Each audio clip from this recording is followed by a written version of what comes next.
Now, former Reggae Boys assistant coach Miguel Coley believes that the national senior program is at a delicate stage and should be managed with care if Jamaica are to qualify for the next World Cup.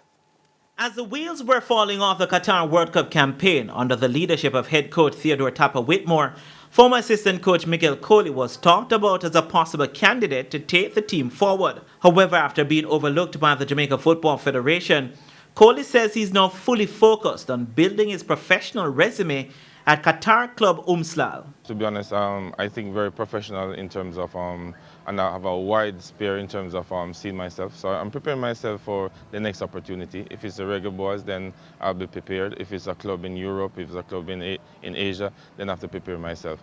But I wish Paul Hall all the best with the Reggae Boys. I am a Jamaican. I want the team to do well every single time, even if I'm not the coach.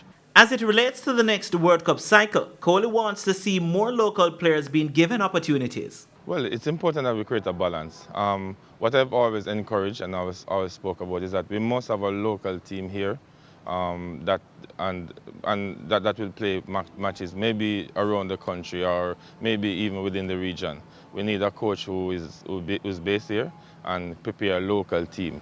And so therefore, when you have international game, you can mix maybe the foreigners with the local players that you have seen. And on the topic of new national coach Paul Hall, Coley believes getting to know local players and watching the local league will be key to the team's success. Normally, I mean, Coach Schaefer is from Germany, but normally when you assume the job as the national coach, you tend to be domiciled in the country. So I don't know what the contract is, and I won't get into that, but I know he will be here. I hope he will be here a lot. But as I said, you need a local core that is active. The Premier League has to adjust to the FIFA window, so that when we have a break, the Premier League is not in play. The players can be selected to go into the national program where they can have training. Coley's on the island after a successful first season with Umsal, where he won the Qatar Reserve League. Renata Brown for TVJ Sports.